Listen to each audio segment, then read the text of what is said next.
Welcome back. I'm Steve Doty here with the Washington Examiner's senior investigative reporter Richard Pollock, and we'd like to talk now about President Obama's time after the University of Chicago Law School. He picked up a job at Davis and Minor Law Firm, and Richard, I'll turn it over to you. What kind of cases did he try? What kind of work was he involved in? Well, it's very interesting. The narrative is that he was essentially a civil rights lawyer. And in fact, Davis Minor did represent civil rights and social justice organizations. So in fact, it was not off the mark. However, there's another part of the representation that he did as an attorney, which has really not been talked about or discussed, and that is his role in representing different slumlords in Chicago. And that was really quite shocking to me. Those slumlords, what happened with those? Well, one of the most interesting cases that Barack Obama represented was a church that had a nonprofit that in the winter of the early 90s decided to turn off all of the hot water and the heat for a month in January to all of the residents. And of course, as you can well imagine, a complaint was filed. The city filed a complaint against the landlord. Davis Minor, Barack Obama's law firm, was representing that slumlord, and it was young Barack Obama who actually ended up handling it. But how I actually stumbled upon it was, to me, was really quite amazing. I went to the Cook County Courthouse in order to go and take a look at these old files, and as you can well imagine, they were not in the computer system, so we had to go to the archives, and we had to wait for several weeks, and there was a very wonderful young woman who helped assist me in all of this kind of stuff. And for weeks, I was wondering who represented this slum landlord. Was it Barack Obama, or was it another member of Davis Minor? And finally, I get a phone call from this young woman, and she says, "Mr. Pollock, I found your case.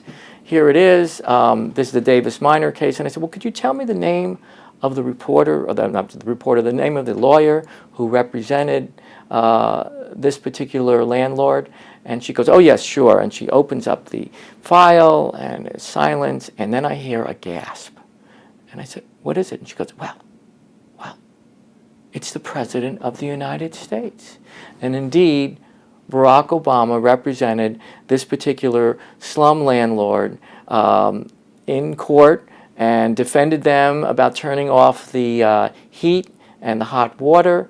And it was really quite a shocking moment for both of us, actually. I was just going to say, it seems like she was very surprised with this. Were you just as surprised to find out that President Obama's name was on this document, or did you kind of have these feelings, I guess? I was pretty surprised. I had heard through the grapevine that he had represented a slum landlord and other slum landlords, but there was no paperwork to prove it. And so I wasn't sure. I really wanted to know the facts, and if it turned out it was another associate lawyer, that would have been fine. So I was really quite surprised, and I was quite surprised that the national media never really looked into this story.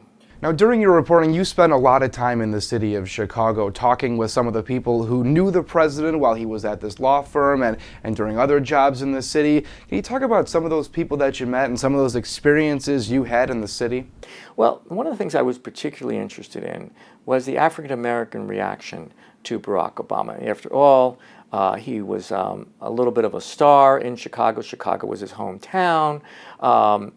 He was very close to a lot of both the anti-war movement and the African-American civil rights movement, the social justice movements. So I met a lot of people, but the most interesting person I met was a guy named Eddie Reed. And Eddie Reed is a black nationalist, and he sort of looks like a tough guy in some ways.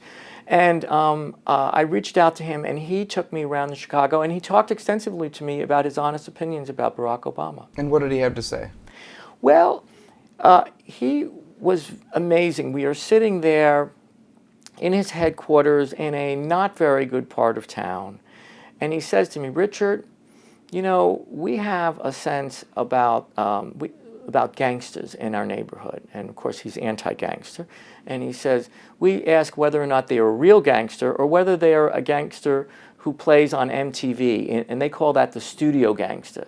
So I was wondering, why is he talking to me about this? Why are we talking about gangsters? And he says, "And that was how we saw Barack Obama." And I said, "Well, what do you mean?" And he says, "Well, we wanted to know whether or not he was a street activist or was he a studio activist? And I said, really? So what did you conclude? And he says, we concluded, and he's not just himself, but many of his colleagues, we concluded he was a studio activist. He was a play activist. He really didn't get down with the neighborhood activists and the people there. And I was actually quite shocked about it because his entire narrative was one as a community organizer and as somebody who really, really, rolled up his sleeves and got involved in the nitty-gritty of quite frankly, the poverty, the difficulties, the amount of disadvantage that African Americans have in this society. Would you equate those comments by Eddie Reed to the president's time at the University of Chicago Law School, where he was kind of an outlier lecturer and didn't engage with the faculty or the students? This is a very interesting question about Barack Obama, because here in Washington, as a national reporter, I've heard over and over again that he is aloof.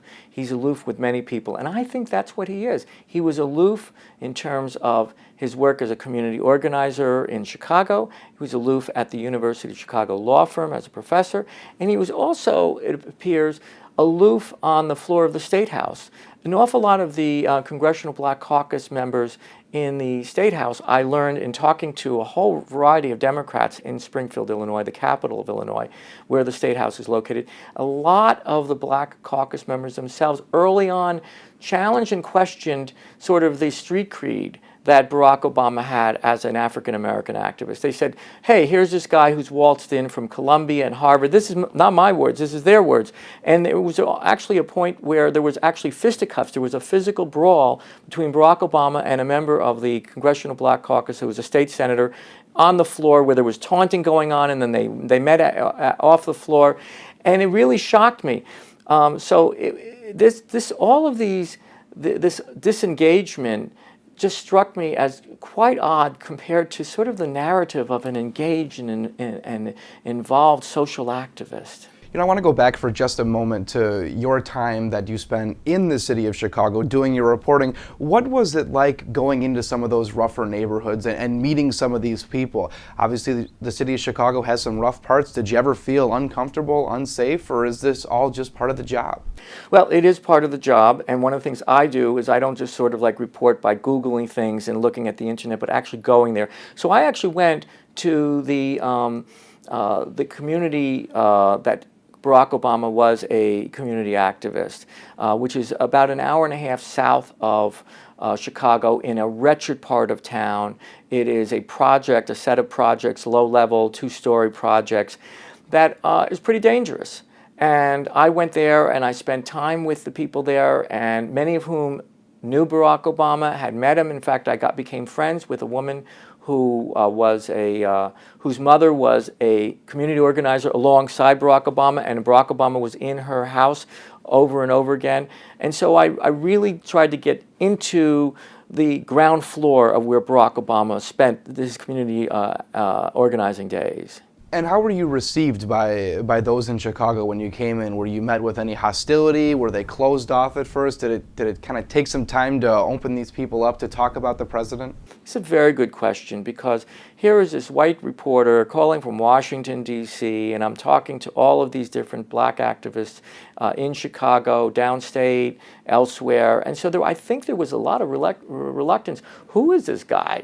Why should we talk to him? But over time, I think I gained their confidence, and I told them I was very serious, and I just wanted to understand what they were thinking. And I actually then traveled and met with them. And I think that traveling and going to their place was really got a lot of credibility for me, because it's a situation where I'm going to them. I'm not trying to have them come to me and to sit in a very safe neighborhood in Chicago at some sort of like Starbucks or something. And so I went there, and I was actually, after I think there was some natural sense of caution, I think people let their hair down and actually said, hey, he really wants to hear what went on. And I was well received, but I had to earn my sort of stripes with these folks, no question. Richard, you mentioned that you went down to some of these areas where President Obama was working in the city of Chicago. Now, was he living near where he was working, or was he in a different part of the city? This was really very interesting. Steve, I assumed that when he was a community organizer, that he lived in the projects, that he lived with African Americans who were facing crime and pollution, because this particular area was heavily polluted. It was such an unfavored area. They had no political power whatsoever. And so they faced all sorts of terrible, terrible living conditions. And I assumed he would live there, and I gave him credit for living there. And then when I went there, to my shock and surprise, I learned that he never lived in the projects. He lived in Tony and comfortable Hyde Park, which is an hour and a half north of these projects. And every day he traveled an hour and a half south and an hour and a half north to go back to Hyde Park in his home. So he spent 3 hours on the road to help these people who were oppressed. I mean, they really were oppressed. They were living in just vile conditions, and yet he didn't live among them. He would help them, but then he went back to his comfortable home. And that actually surprised me. It said something to me about Barack Obama wanting to be the kind of guy living in, what they call it, the hood, you know what I mean? So it seems like a reoccurring theme that the president is kind of staying on the outsides with this work, with his time at law school, and with some of his other jobs in Chicago. It's really interesting how Barack Obama and his supporters have been able to build this sort of narrative that he was engaged in the third world, he was engaged at the law school, he was engaged in poverty issues and social justice issues, in devastated projects. And what you discover as you begin to just look, not trying to create a different alternative narrative, but just look at the facts, it's shocking to me that he was really disengaged in many of these things. He was disengaged at the university's law school. He was disengaged really at the projects where he was a community organizer. He was not that involved in the state legislature in terms of his legislative record. And he lived a life that was, you know, sort of a comfortable middle-class life, which nobody, by the way, should be ashamed of. You should be proud of.